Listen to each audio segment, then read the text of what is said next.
was working at the front desk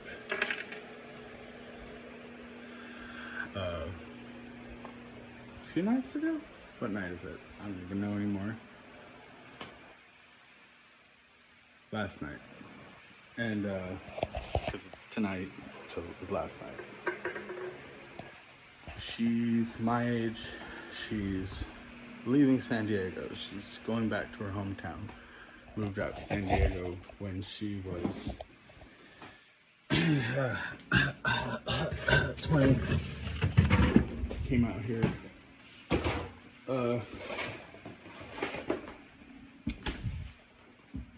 Now she's my age and she's going back home. She said that God called her home. This lady was a trip. I mean, I wasn't even planning on spending a lot of time talking about her. Most of this video is what I'm going to talk about when I'm done talking about her. But when I started talking about her, I thought, damn, that's an interesting subject for a video. So you know what? I'm going to actually go through with telling you more about her for a minute or two. So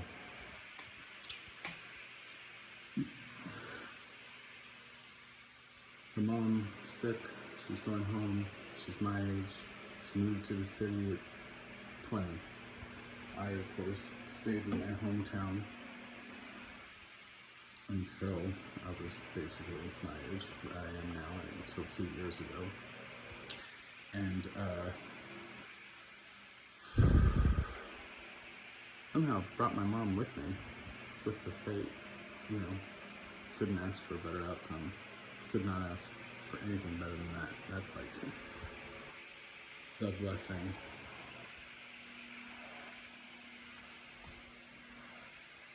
With every trial and tribulation that I ever had to go through in the past led me, this was the only path that could possibly lead me to my mom living with me having this house, me being married to Jason, and just, you know,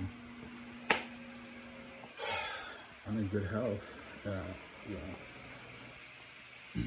so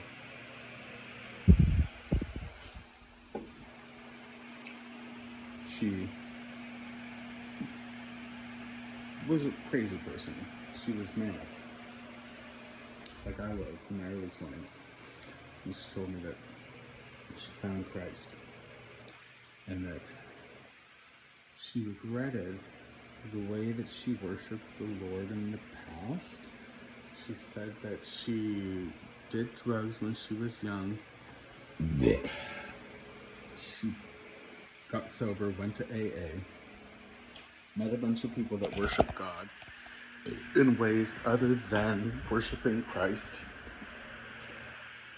And she regretted that. And I looked at her like, what do you mean you regretted it? You're on a journey, you know. I couldn't get a word in edgewise. And she's just gone on and on and on about how, you know, when you're talking to the voices in your head and they sound like your past loved ones, they're not your past loved ones. They're demons. They're demons. I'm thinking to myself, no, they're not that either. They're just yourself talking to yourself. And as soon as you come to terms with that, you're gonna really be able to move on. It's gonna be fine. Now, are there times when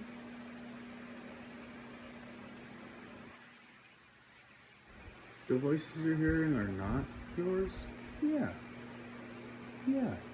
absolutely. That's called your subconscious.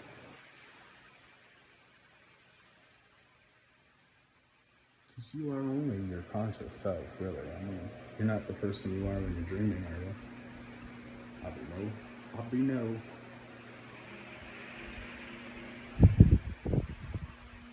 So,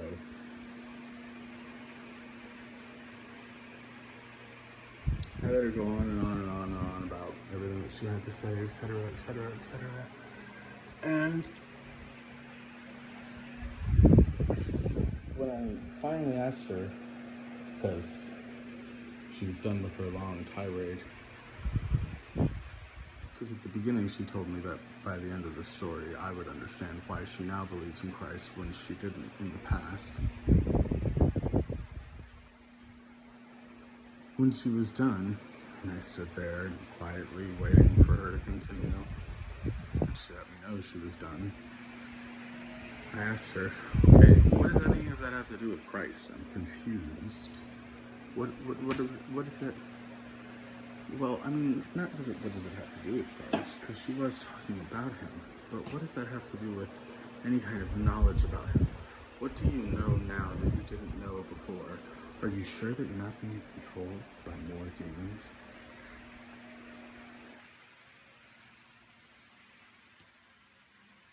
Different demons? The same demons that are leading you this way and that way just to shake you like a dog with a rabbit in its mouth?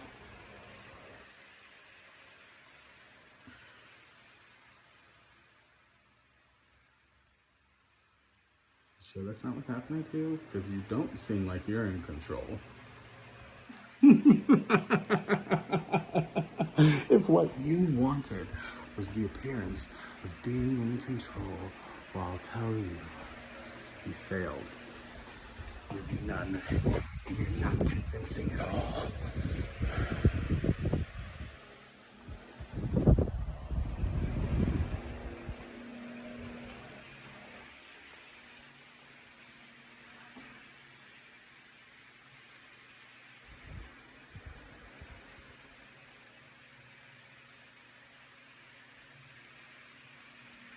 I asked her,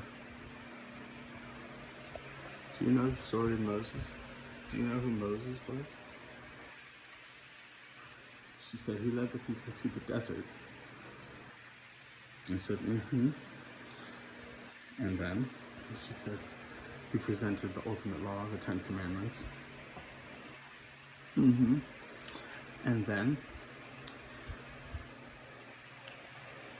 she said, well, that's all I know. Oh, okay. That's all you know? That's all you know. Well, and I started telling her the story. You know, he's the 6th generation after Abraham. Moses. Because there was Abraham. Abraham begat Ishmael with Hagar.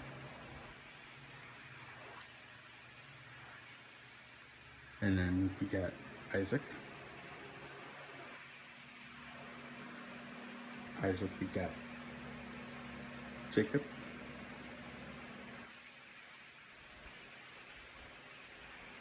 Jacob became Israel. Abraham, Isaac, Jacob. Then there was Joseph, who was the 4th generation after Abraham. Joseph, by the way, who I most relate to in the Bible, the youngest brother, he would rather gather than hunt. But he's somehow favored by his father, cast out, left for dead by his brothers, and found by the Egyptians, becomes a priest. They all moved to Egypt. And there's 2 generations. So there's Joseph kids. That's the 5th. Joseph is dead by the end of the 5th generation, where you're at the 6th. He's around a while. And they become enslaved.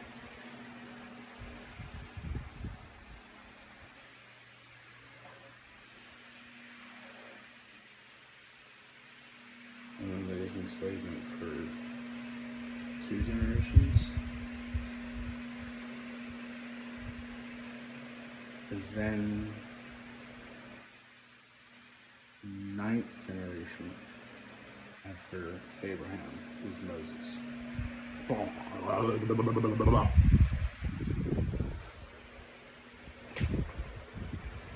But who is he? That's the question, right? Not what's the timeline, but who is he? Well, who is he? Who is he? Who is he? He is crazy, motherfucker. He's a crazy bitch. He's a crazy bitch. He's the one that started it all. Okay, wait. Pulling back. Oh, I got tied up. I started talking to you guys as opposed to telling the story of talking to the woman who was manic. And so I had a calm demeanor when I spoke to her. So let me pull back. Remember that I'm not trying to rush. I'm just telling a story.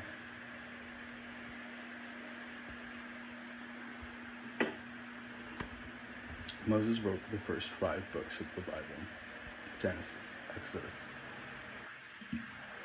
Leviticus, Numbers, Deuteronomy. And she's like, he wrote them all? And yes, he wrote them all. In Leviticus, well, in Exodus, the plagues of the Jews.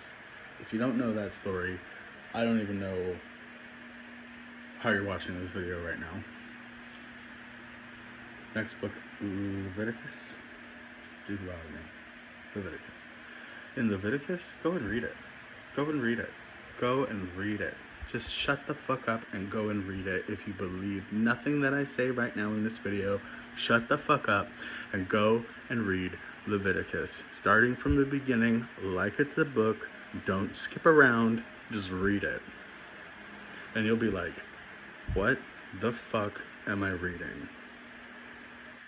He be bathing in the blood of goats, surrounded by pentagrams, Moses, and his brother Aaron, and Aaron's children, surrounded by pentagrams, bathing in the blood of goats that are tied to the ceiling and alive. And then they eat them. And they eat them until they go bad, and when they go bad, they're burnt. They become a burnt offering.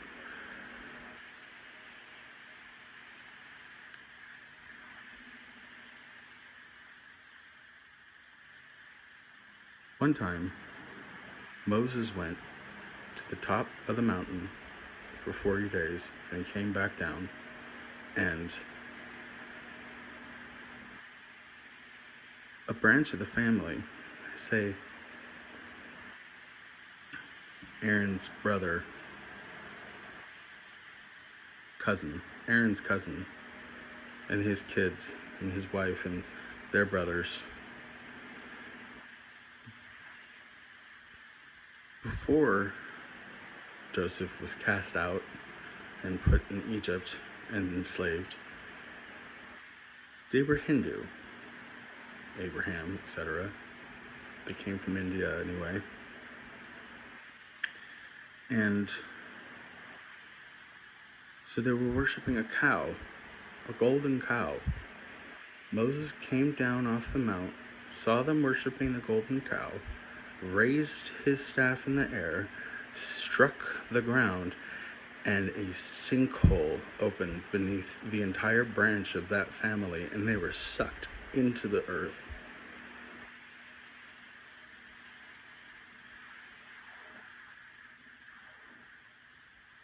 And that's like at the end of his books. That's not like something he lives to regret. That's like a key ingredient in who the fuck Moses is. And it's not the only story that's like that.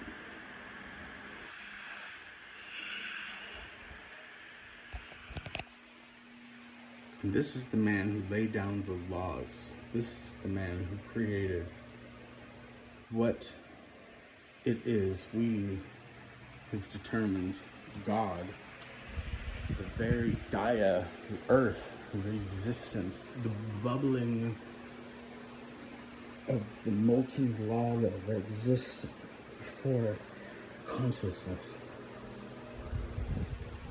this is the man that I just described, Moses, who we've taken at his word to tell us what is Gaia's will. Right. Right. And that's what Jews believe. Jews follow Moses, and they believe that his teachings are it. Period. And we don't need another fucking Messiah. We had Moses.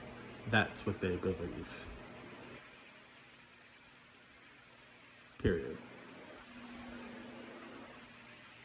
And so who is Christ? I don't know. I haven't read the New Testament, but people tell me that at the end of the book, he frees us from all this crazy bullshit or whatever that Moses is doing. I can't wait to get to that part, but I really don't like spoilers.